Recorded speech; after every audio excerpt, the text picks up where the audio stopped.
So we backed up our argument with atoms.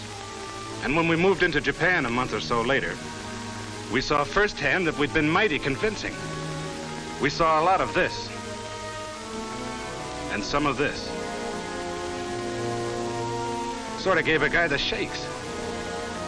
That is until he... What happened?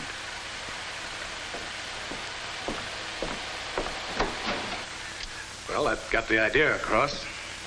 I'll have this gizmo fixed in a second. Then put on something easier to take. A rootin' tootin' western, with men fighting it out the old-fashioned way. Yeah, none of that atom business. Why not? It's our business. You saw what happened in Japan. What if it happened here?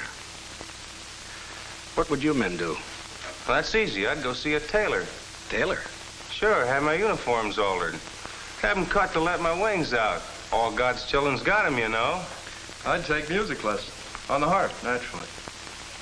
Well, Nah, that wouldn't do. I think I'd... You tell us. Okay. Come on. Learn and live.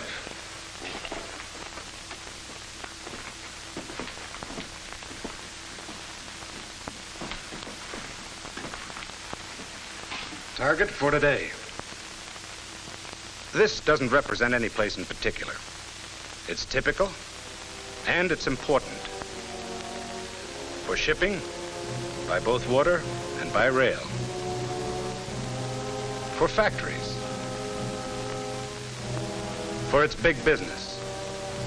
It's the kind of a city an enemy would want to knock out. A spot where he might drop an egg, an atomic egg. What an omelet that'd make. Yeah, with us in it, maybe. But not necessarily. Look, I won't kid you about the A-bomb. I've seen what it can do in Japan, Bikini, and Eniwetok.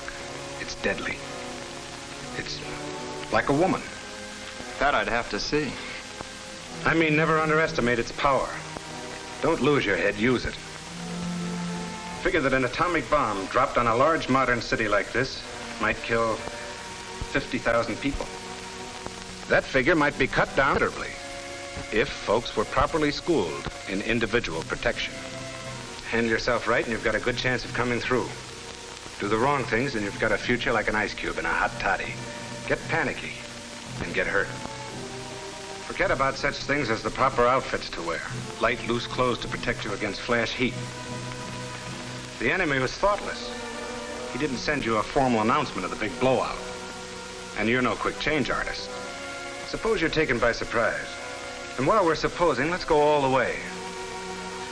Figure that this is the real article, not just a model. And you're there. Okay, you're in this town and you're on it. Making the best of those 3 rights they can't take away from you. You're enjoying life.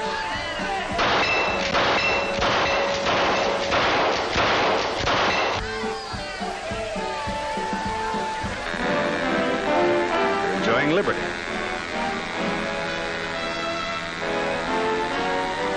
You're pursuing happiness, whatever shape it comes in.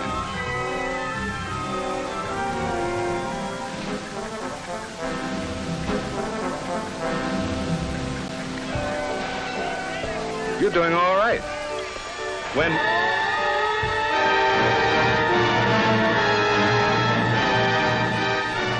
The other guy's around and he means business, so get going. Remember, you're off base. You've just got time to save yourself. Drop whatever you're doing. Find the nearest hole and make like a mole. A subway's okay. Stay out of flimsy buildings. They give bad protection. A basement's fine, preferably under a solid, well-constructed building. And the safest positions are near strong supporting columns or next to the walls, protected from falling bricks and 2x4s. If there's no underground shelter handy, pick a room in a good building close to the ground. It ought to be airtight and light-proof as possible, with the doors shut, windows closed, and blinds drawn.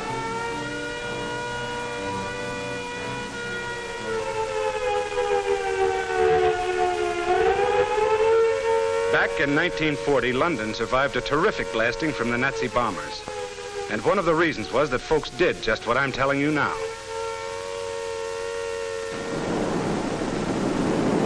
was pretty crowded down in those shelters. There wasn't much fresh air. There was more of it up above. But fresh air isn't important. Not unless you're still breathing.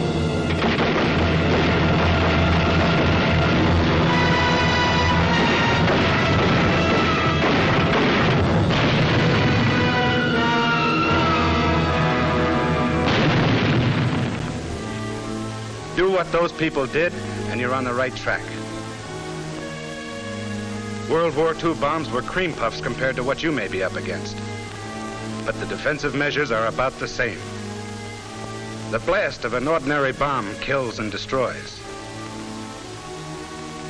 An A-bomb's kick is much worse. The old horse and buggy bomb was hot stuff. The A-bomb is hotter, so when you get the warning, don't stop to ask what's cooking. It might be you. The big idea, if you've got time enough to swing it, is to shield yourself by thick, strong, heavy material like reinforced concrete from the A-bomb's blast. And heat. Do that, and you'll also be protecting your hide from its radiations. A lot of people, including you men fairly new to the service, got the notion that radiations are like the double whammy turned on by Evil Eye Flegel, the comic strip character. Irresistible, I mean. Well, you're wrong. They're mighty penetrating and deadly, but they can be stopped. Authorities know exactly what it takes. Just what thickness of steel, concrete, or wood will do the trick. But you're no authority. Even if you were, you haven't got your tape measure or calipers with you. Even if you had them, you wouldn't have time to use them. You're just a guy trying to get along. And fast. A heavy wall between you and the source of the blast will cut off most of the radiation barrage. But you don't know where the source will be. And radiations can scatter and bounce off the air the way a basketball bounces off the backboard. What you want, then, is a spot that shields you above and all around. That's if you can find it without wasting time. Comfortable? Not me. I've been figuring I got caught away from any of the shelters. Out in the open. So what do? Play dead? Right. Or maybe you will be. If there was a ditch handy, you'd flop in it. But there isn't. So hit the dirt, like men did in World War II. Lie flat, face down. Cover the exposed parts of your body. The bomb's flash heat is rugged. Don't get curious and look around. Its light can blind you temporarily. You all with me? Fine. Now we're about as ready as we can be for the fireworks. Bombs away. Just one. I want you to visualize what would happen if the enemy somehow slipped it through our defenses. That it's about as powerful as the ones we used in Japan. And that he wants it to explode about 2,000 feet above the city. Right about here.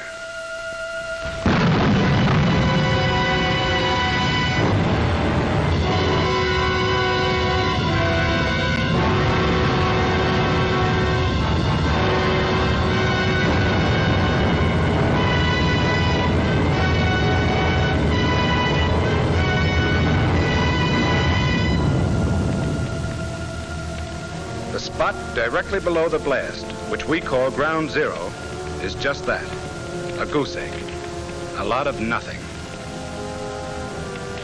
And out to a mile or more, the destruction's terrific, with only a few strong structures surviving.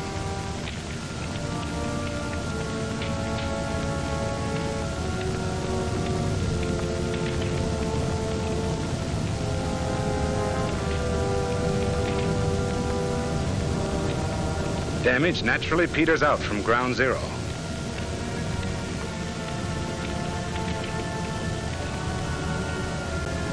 But all big explosions are affected by obstacles such as hills.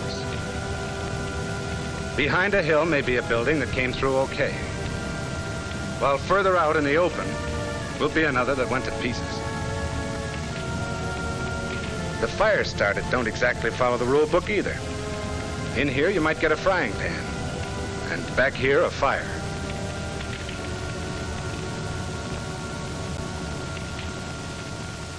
I've got a very messy picture. Me too. And where do we fit into this? You'd be all right if you found a good spot. Underground and reinforced concrete shelters give good protection close to ground zero. Yeah, but what about me? I'm the guy caught out in the open, stretched across Mother Earth's lap. How am I doing? If you were near ground zero, within 3/4 of a mile from it and completely exposed, you'd be a dead duck. A roasted duck. And you'd also get a fatal dose of radiation. So what? Any weapon, even a knotted club, might kill you if you're unlucky enough to be in the wrong place. A safe might fall on your head accidentally. You particular how it happens? But if you were far enough away, you'd come through in good shape. And you'd be over the hump. So far as you're concerned, the bomb shot its big wad of blast, heat, and immediate radiation. It goes on sending out rays and particles, but they're rising harmlessly. In about 2 minutes after the explosion, the area underneath the burst will be free from dangerous radiation. And you can enter it.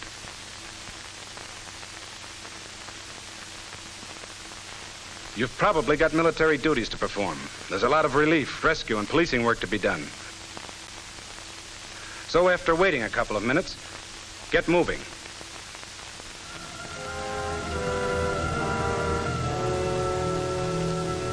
Okay, we survived that one. Now let's put ourselves on the spot again. Use our heads and our imaginations a bit more. Because maybe the enemy decides to set off a submarine bomb. Maybe he sneaked it into the harbor on an innocent-looking freighter and planted it underwater. Authorities figured it'd have to be plenty deep for the bomb to do its worst. We're going to suppose it's deep enough. Now, chances are you wouldn't get any warning about this baby.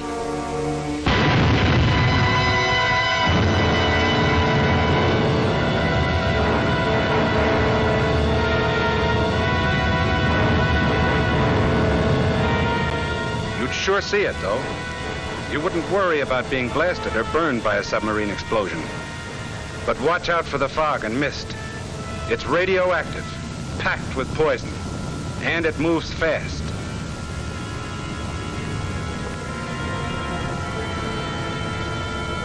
If you saw it advancing on you a mile away, you'd have about 30 seconds to take cover. Make for the nearest entrance, but be orderly about it.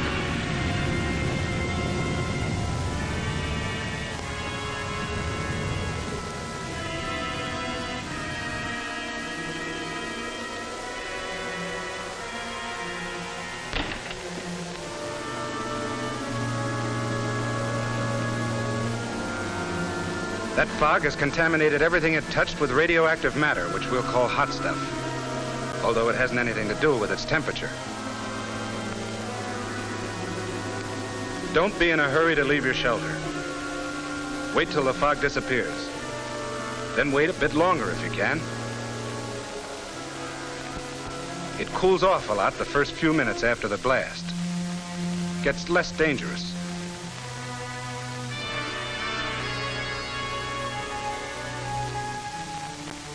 It'd be best to wait until the radiological defense men come around to tell you what to do. But if you've got to go, go the right way. Your handkerchief makes a pretty fair filter. Breathe through it. Be quick or be sick. The faster you pass through a contaminated place, the less you expose yourself to radioactive poisoning. Move crosswind as much as possible. Take advantage of cover, of passageways protected from contamination.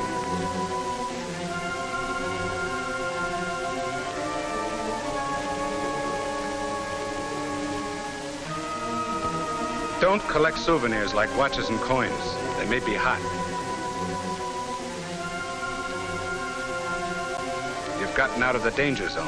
Your head's in its usual place, your skin still fits. You've got your normal quota of arms and legs. Souvenirs, you'll get some real pleasures out of. Sooner or later, you'll run into the radiological defense monitors. They're the detectives of this atomic business. With their instruments, they examine everything for radiation contamination, including you. If your uniforms are hot, they'll end up same as clothes after a skirmish with a skunk. They'll go to the laundry if they're not too hot. Or if they're too badly contaminated, they'll be buried or dumped at sea. And you'll give yourself the soap and water treatment to remove any radioactive stuff you might have collected. From then on, you'll watch your step. First, report to the nearest military officer or organization for instructions. As soon as they tell you to, rejoin your own organization. Your commander, on the advice of the radiological defense people, will tell you which areas are safe to enter and which aren't. They'll also advise them on the food you eat and the water you drink. You'll be careful about getting radioactive material inside you. You can get there by breathing dust, eating, or through breaks in the skin. You'll be told how to prevent overexposure to the stuff. How much of it can a guy stand? How much whiskey will it take to knock a guy in his ear? Why, that depends. It sure does. But the defense people can tell you what the safe limits are. And they'll keep checking in order to determine those limits. The odds on you surviving an A-blast depend a lot on you. Okay, Sarge? Right.